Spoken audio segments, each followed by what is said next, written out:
j'étais, on va dire, découvert par Laurent Garnier en 97.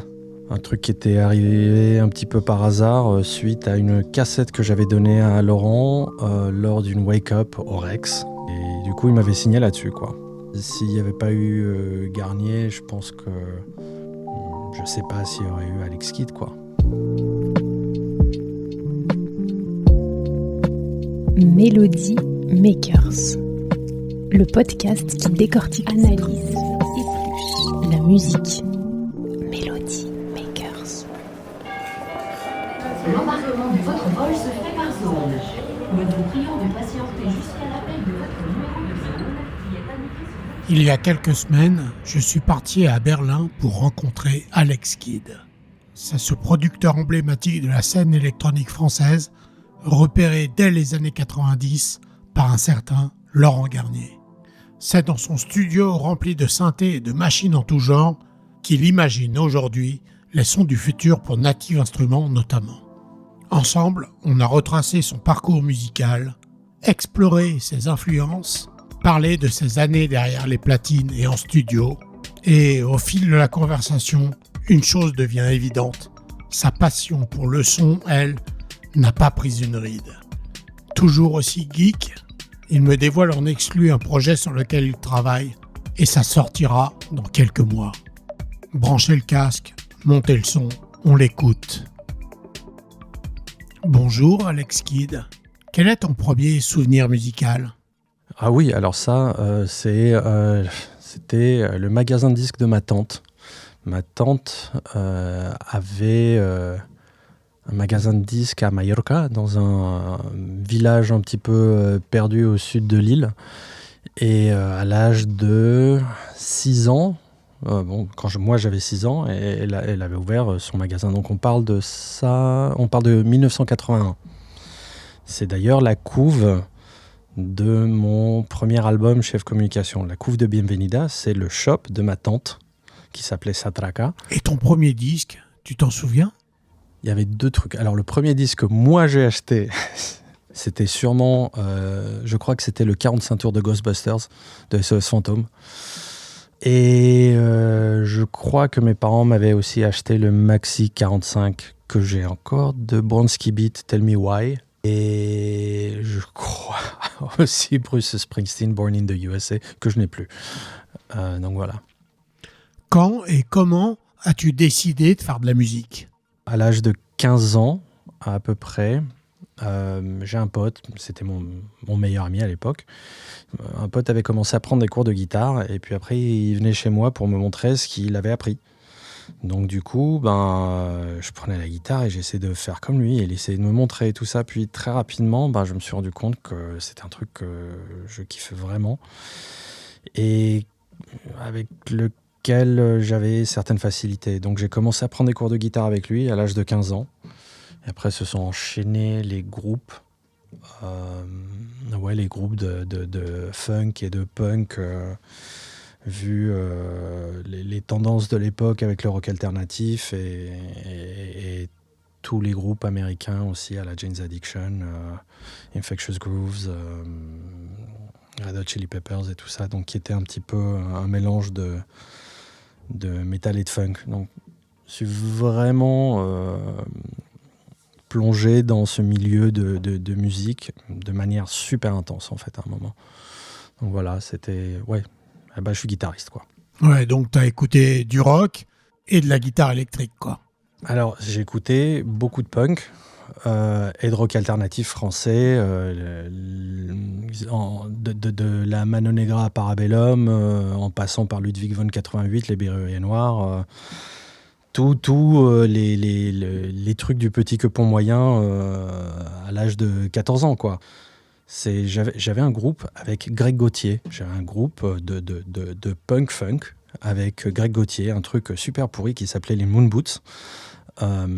C'était très rigolo, on s'amusait beaucoup, hein. Lui c'était le bassiste, on avait un batteur Stéphane qui était cardiaque, donc il commençait le morceau à un tempo, il le finissait à un autre, et nous on suivait comme on pouvait. On était vraiment pas très bons, hein, mais... Et la musique électronique, comment c'est arrivé dans ta vie ? Mais Greg, lui qui était au lycée autogéré, un jour me parle de rave et de trucs. Voilà, c'était un fan des Happy Mondays, c'était un fan de toute cette scène de Manchester et de cette scène rave.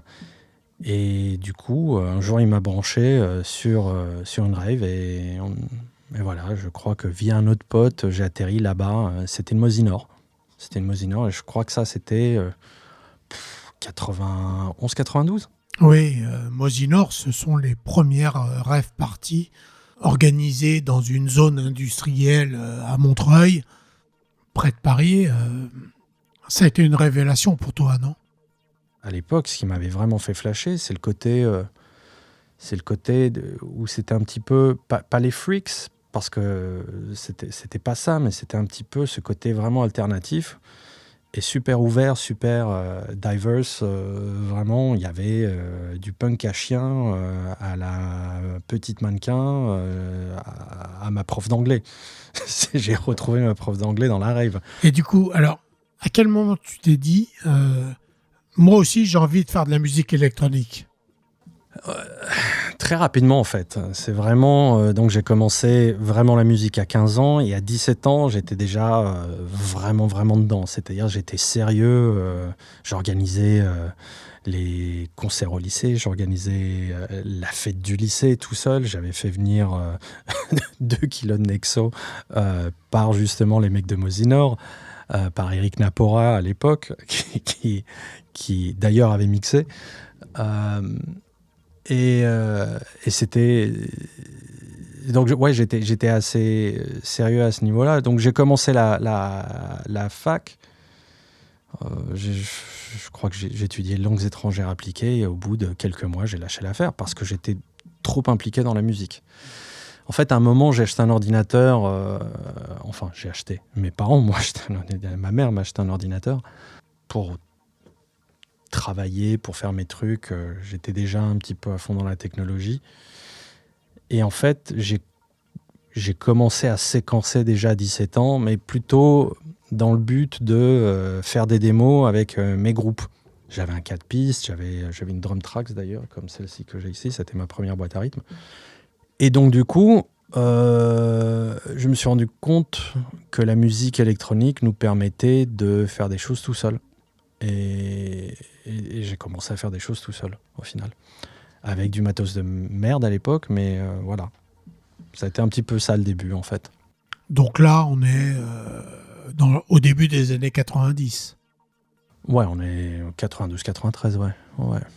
Alors, ce qui s'est passé, c'est que quand j'ai lâché la fac, avec un groupe de potes, on s'est dit, dans notre arrogance jeune, on s'est dit, on va monter un crew de producteurs et on va faire des disques et on va faire ça, on va être un label indépendant, etc., etc. Et on voulait mettre de l'argent collectivement, s'acheter une table de mixage, acheter un ADAT, et voilà. Puis, on a rencontré donc mon éditeur, qui est toujours mon éditeur, Jean-Michel Resser, qui lui avait un studio qui était un petit peu à l'abandon. Et donc, lui, ça l'a fait un petit peu rigoler, notre projet. Il a dit, si vous voulez faire de la musique et si vous la pétez en tant que producteur, là, déjà, vous êtes tous musiciens, pourquoi vous essayez pas de vous produire vous-même déjà et on voit ce que ça donne? Et ça a été très révélateur au final, parce qu'on s'est rendu compte que dans les 10 qu'on était, il y en a 2 qui au final ont vraiment, vraiment continué à faire de la musique, et moi j'étais un des 2. Donc on s'est retrouvés dans un studio qui était un petit peu à l'abandon, et dans ce studio, vu que j'étais le plus technicien de tous et le plus nerd, j'ai fini par faire les enregistrements tout le monde, j'ai fini par gérer le studio, puis finalement tout le monde est parti et je suis resté. Donc voilà, et là du coup, mis à part les projets sur lesquels je bossais en tant qu'ingé son pour d'autres personnes, même si j'ai tout appris sur le tas, j'ai eu la chance d'avoir un studio à ma disposition, un studio sérieux, avec une table de mixage, c'était une Soundtrack CL3632, c'était pas une merveille, mais c'était une grosse table de mixage, un Studer 2 pouces à bande, j'ai appris sur bande. Puis à un moment, Ce qui s'est passé, c'est que bon, voilà, les logiciels de MAO ont commencé à devenir de plus en plus évolués. On a commencé à pouvoir enregistrer en audio sur l'ordi. Et donc, j'ai fait chier mon éditeur pour pouvoir acheter un Mac. Un Mac avec Logic Audio 2.4.7, première version qui faisait jusqu'à 4 pistes d'audio. Et c'était le futur, quoi. Et donc, à partir de ce moment-là, j'ai commencé à faire de la musique donc, avec mes boîtes à rythme. Mais vu qu'on pouvait caler de l'audio super facilement, j'ai commencé à enregistrer des musiciens avec. Et j'ai commencé à éditer. Et j'ai commencé à prendre plein de petits bouts et à faire des choses qui n'existaient pas, en fait, pas qui n'existaient pas dans les enregistrements, mais c'était pas le morceau tel qu'il avait été joué. Donc je me samplais moi-même pour recréer un morceau à partir des jams des musiciens que j'avais enregistrés. Et c'est ça qui en fait m'a fait signer chez F Communication en 97. Alors F Communication, c'est le label monté par Laurent Garnier et Éric Morand en 1994. C'est un des tout premiers labels français de musique électronique d'ailleurs. Et c'est là que tu vas sortir ton premier morceau. Comment as-tu rencontré Laurent Garnier ? Qu'est-ce qui s'est passé ? J'ai commencé à sortir en fait. Il y avait les soirées du Rex le jeudi. La seule soirée électronique était le jeudi. Je crois qu'il y avait des soirées drum and bass le mardi ou le lundi, je me souviens plus. Mais le mercredi, c'était Electric Jungle ou un truc comme ça. Jeudi, c'était Wake Up. Et le week-end, c'était des concerts de rock. C'était ça, le Rex. À 17 ans, donc j'avais pas le droit techniquement d'y rentrer. Mais je rentrais avec les mecs qui montaient la sono. Pour les soirées de Laurent, tous les jeudis, on mettait une sono en plus. Donc moi, je les connaissais. J'allais les retrouver je sais pas où. Et on descendait, je leur filais un coup de main et puis je restais au club. Donc j'ai bouffé du Garnier tous les jeudis pendant des années étant gamin, quoi. Et ça a été toute mon éducation musicale. Et un jour, donc, voilà, ce qui s'est passé exactement, c'est que je lui ai pas filé un morceau pour signer chez F. C'est ça le truc. C'est que je lui ai filé une cassette, tout simplement parce que j'avais fait un morceau et j'étais pas convaincu du morceau. J'étais pas convaincu et je trouvais que le beat était pourri. C'était un truc de drum and bass. Et vu que Laurent était aussi un grand fan de drum and bass, je lui fais écouter. Je lui dis, écoute Laurent, toi qui es DJ et toi qui connais plein de disques, dis-moi ce qui déconne, quoi. Je lui file la cassette. Et la semaine d'après, il me fait « Putain, c'est mortel, je veux le signer, tout ça. Il faut juste refaire le mix. » Et je lui fais « Écoute, j'ai effacé le beat parce que je le trouvais pourri, quoi. » « Ah bon, tu peux pas refaire le mix ?»« Non. »« Ah, bon, on va le sortir comme ça. » Ouais, et du coup, j'ai fait quelques morceaux en plus et c'est comme ça que j'ai commencé chez Fcom, quoi. En 2001, tu sors donc ton premier album chez Fcom, intitulé Bienvenida. Qu'est-ce que tu peux aujourd'hui dire sur cet album, plus de 20 ans après ? Alors, cet album, je le considère presque pas vraiment comme mon premier album, parce qu'en fait, c'est un petit peu, voilà, on a récupéré des tracks, des maxis que j'avais fait, et j'ai rajouté quelques morceaux en plus. Donc c'est un album qui s'est fait assez facilement. Mais c'est vrai que c'est un petit peu une sorte de présentation de tous les trucs que j'aime. J'aime la disco, j'aime la techno, j'aime l'afrobeat, j'aime plein de trucs. Beaucoup de world music, quoi. Et du coup, ce sont des choses que j'essaie de mélanger, que j'essayais de mélanger à l'époque tant bien que mal, où il y avait un côté musicien, mais il y avait aussi un côté producteur de musique électronique. À l'époque, au moment où j'ai commencé à sortir des EP et tout ça, je n'étais pas vraiment DJ. J'ai commencé vraiment à jouer plus aux alentours de 98-99. Donc voilà, c'était un petit peu un mélange de mes influences. Je pense que mon vrai premier album, en fait, c'est le deuxième, c'est Mint. Alors Mint, justement, sorti en 2003, qualifié par la critique d'album solide, il y a un morceau dans cet album, Come With Me, gros succès. On écoute un extrait et juste après, tu nous racontes comment s'est fabriqué cet album.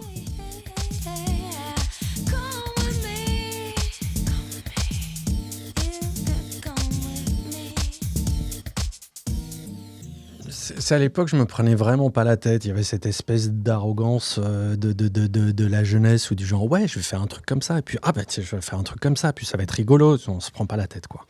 Maintenant, je me prends beaucoup plus la tête et je trouve que faire de la musique, c'est un petit peu plus compliqué. À l'époque, je passais des heures et des heures carrées sur des tracks. Je sortais un EP par an seulement. Hein. J'y passais des mois. Donc, qu'est-ce qui s'est passé comme With Me? C'est marrant parce que c'est un morceau qui s'est fait assez rapidement. C'est un morceau qui a plein de sons d'usine, on va dire, de Reason. Et j'ai commencé à faire un beat avec juste des petits chops, des petits extraits de tout ça. Et les accords aussi, je crois que je les ai faits avec ça. Puis j'ai fait un beat. Puis un pote percussionniste, c'est Philippe Monrose, qui a joué sur la plupart de mes disques, dit « je vais te présenter une nana, une américaine, Lisette Alea, une chanteuse cubaine, mais américaine, qui habite maintenant en Europe et qui a un groupe de drum and bass. » La nana se pointe au studio. Puis je crois qu'on a enregistré le morceau le même jour. Je crois qu'on a fait 2 prises. Enfin, elle nous l'a fait comme ça, quoi. Et j'ai eu aussi la chance d'avoir sur cet album d'autres musiciens incroyables, notamment John Hassell, trompettiste culte, qui a fait pour moi, c'est toujours et encore un de mes morceaux favoris, c'est Mint sur l'album Mint. Je trouve que c'est un des plus beaux morceaux que j'ai pu produire. Direction artistique, presque du truc. Le côté producteur, en fait. C'est le truc qui me faisait le plus kiffer, quoi. Allez, on écoute un extrait. C'est le morceau Mint, sorti en 2003.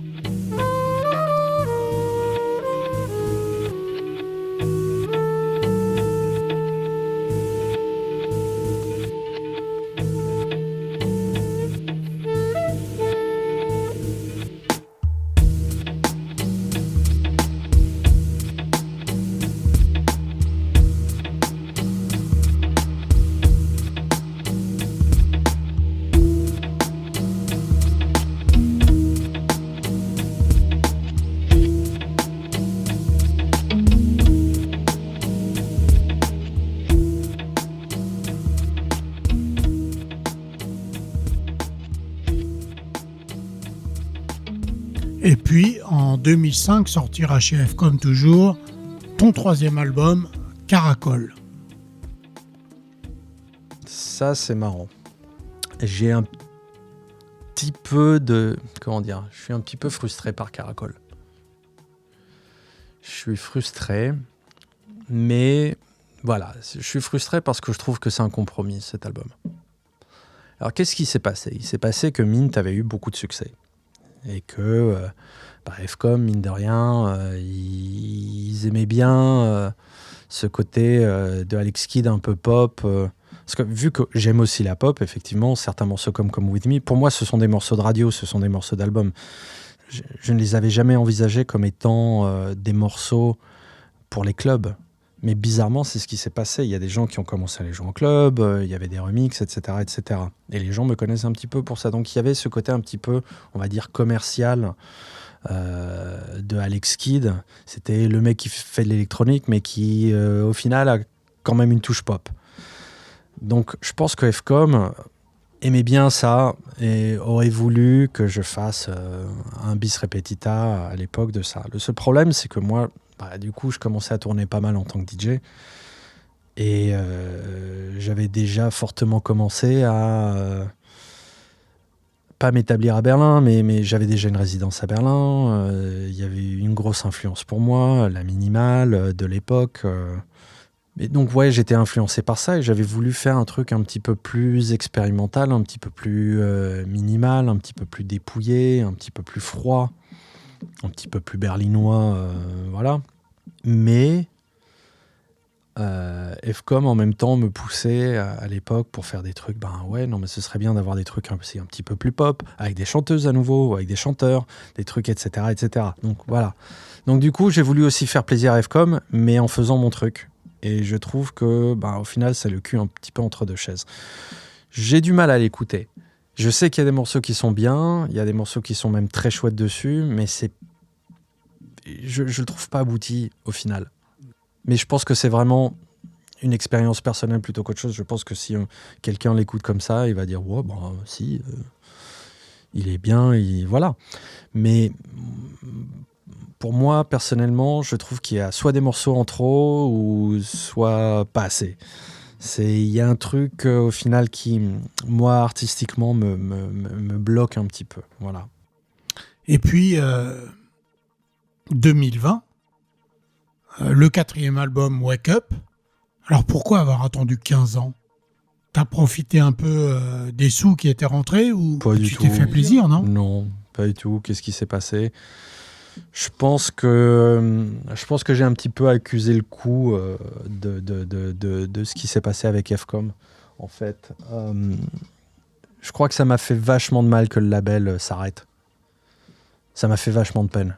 Donc j'ai déménagé à Berlin en 2007. Donc j'ai beaucoup joué, j'avais mes trucs, j'ai sorti vachement de EP en fait. Donc j'ai essayé un petit peu de me reconstruire, je savais pas trop. Il n'y avait pas de sens pour moi de sortir un album. Pourquoi ? Parce que de plus en plus, les gens te disaient que les albums ça servait à rien. Et puis aussi parce que j'avais pas l'impression d'appartenir à une famille. Et je pense que c'est le truc que FCOM m'apportait un petit peu, c'est cette espèce de famille, de crew.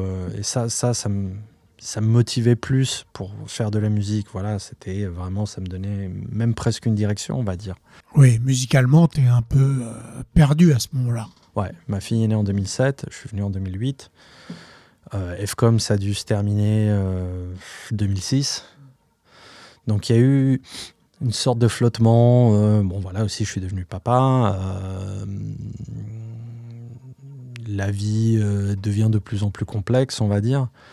Berlin, c'était cool, mais il m'est arrivé plein de galères. J'étais bien à Paris, j'étais bien en place. Au niveau du profil, je pouvais jouer dans le club que je voulais. Je suis arrivé à Berlin. Moi, ce qui m'a fait kiffer, c'était le fait d'être en plus dans le tas de DJ qu'il y avait, parce qu'il y a un peu plus de challenge, mais c'est aussi ce qui a pu jouer contre moi. C'est-à-dire que du coup, j'étais, on va dire, un petit peu plus personne, d'une certaine manière.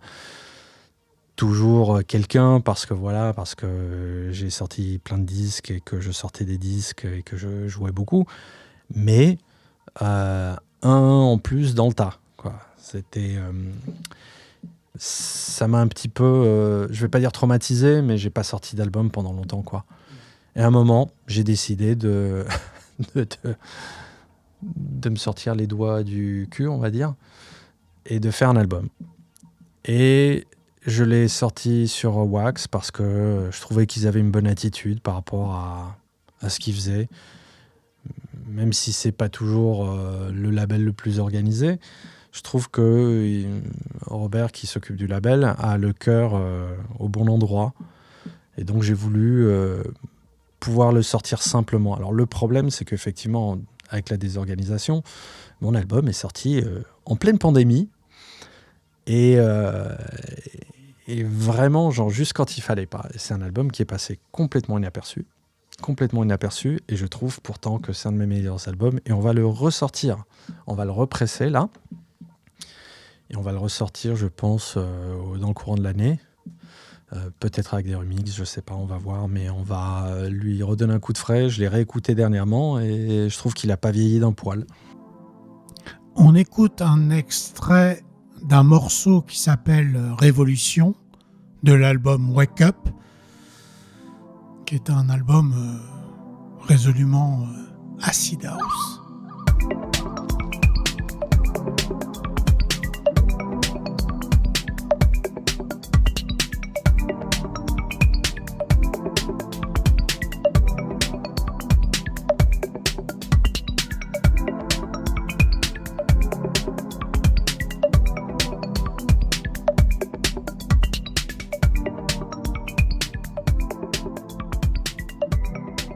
J'aimerais qu'on aborde maintenant ton activité de DJ.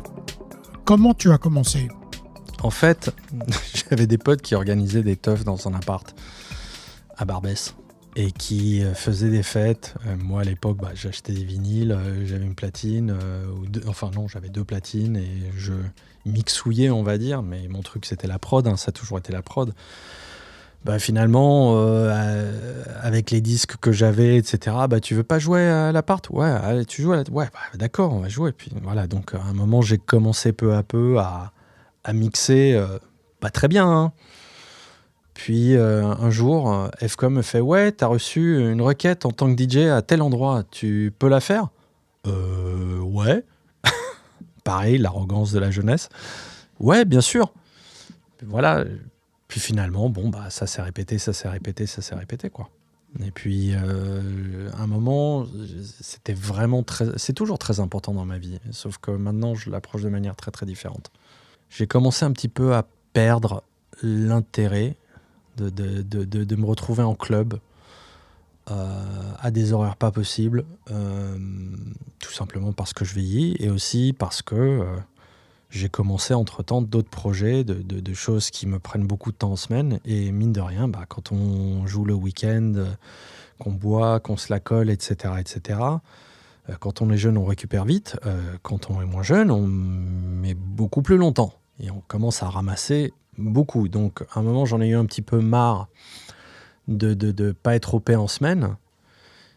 Et j'avais pas le temps de me préoccuper de toutes les choses que l'on doit faire pour vraiment pour maintenir sa carrière de DJ, surtout quand on devient un peu plus âgé et que on n'est plus le mec le plus jeune sur le marché et pas le mec le plus hype.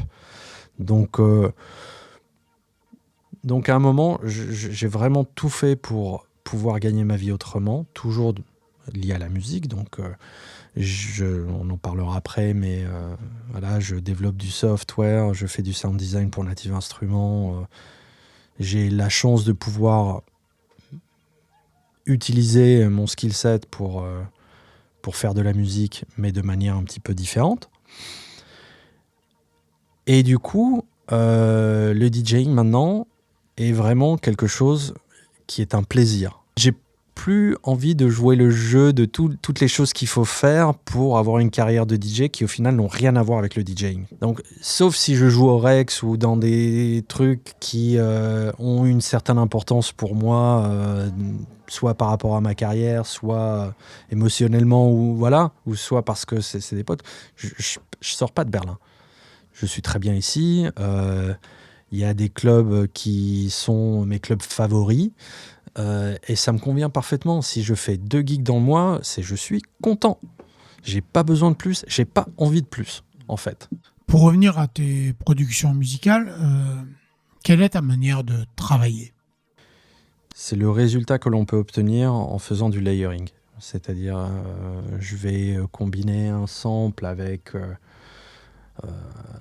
une boîte à rythme analogique, etc. Et plus que le son en soi de ces machines-là, c'est surtout comment ces sons-là vont se combiner. C'est un petit peu qu'est-ce qui se passe dans les jeux entre les phases, entre les sommations, entre les combinaisons de ces sons-là. Et c'est ça qui me fait vraiment kiffer, c'est quand on prend une machine et qu'on commence à superposer les choses et que l'on commence à obtenir un groove qui est un petit peu différent. Et c'est là où il y a une certaine magie avec les machines et qui est un petit peu plus dur à obtenir avec un ordinateur, c'est que les machines ne sont pas complètement droites, donc du coup il y a un peu de décalage, etc. Et que ces imperfections, et ces micro-imperfections auxquelles je fais vachement gaffe au final, sont les choses qui me font kiffer. Donc j'essaie de travailler un petit peu autour de ça, et quand j'ai une sorte de groove que je trouve comme étant solide, je construis autour de ça. Parallèlement à tout ça, tu as développé depuis quelques années des outils, des plugins, des softwares, notamment pour Native Instruments. Parle-nous de cette activité. Comme je l'expliquais tout à l'heure en arrivant à Berlin, j'ai aussi eu quelques galères. C'est des galères de mauvaises associations avec certaines personnes qui m'ont littéralement ruiné. Et je me suis retrouvé à essuyer les plâtres. À un moment, j'étais tellement dans la merde que, comme ça, je me suis dit, tiens, voilà, je fais des petits plugins avec Max for Live. Je vais ouvrir un shop, on va voir ce qui se passe. Voilà, je ne peux que gagner un peu d'argent avec ça. Puis il y a eu un énorme intérêt. Et du coup, il y a beaucoup de producteurs qui ont commencé à bosser avec mes plugins. Puis du coup, j'en ai fait un peu plus. Puis j'en ai fait encore un peu plus. Mais c'était que au format Max for Live, donc c'est vraiment spécifique à Ableton. À un moment, du coup, je me suis associé avec un développeur japonais qui fait des trucs un petit peu similaires à ce que je fais. Et on a développé mes idées, mais au format VST, donc du coup accessible sur n'importe quel logiciel de MAO. Et pareil, gros succès. Et en parallèle, je fais aussi du sound design pour Native Instruments. Alors pour moi, c'est le job rêvé.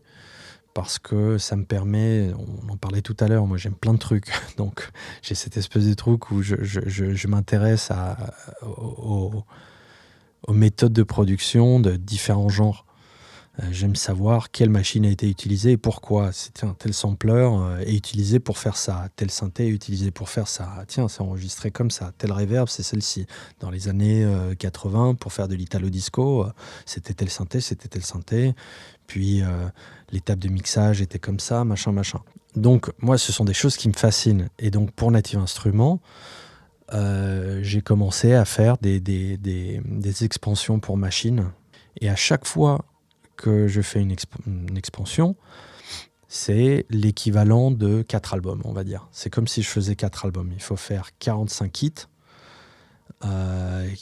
où chaque kit en soi est un morceau. Mais là où je dis que c'est mon job rêvé, c'est que j'ai pas à finir les morceaux, j'ai juste à faire une boucle. Donc pour moi, c'est royal. Je fais les boucles, j'ai mon track. Donc c'est tout le kiff sans la partie arrangement qui est celle que je déteste le plus.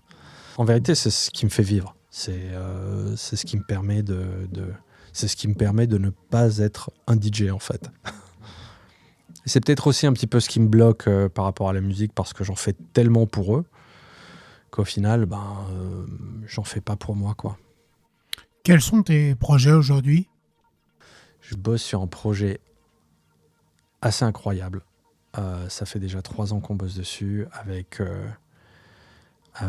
3 autres personnes où on est en train de créer un software pour DJ pour gérer leur librairie, leur collection. On est en train de faire un truc qui va sûrement changer la perception des librairies et surtout qui va nous permettre, aux DJ, ça va nous permettre de changer ou de réparer nos librairies ou de tout mettre, de backuper, de tout renommer, tout ça, sans perdre nos playlists dans Rekordbox. Et ça, c'est un très gros changement.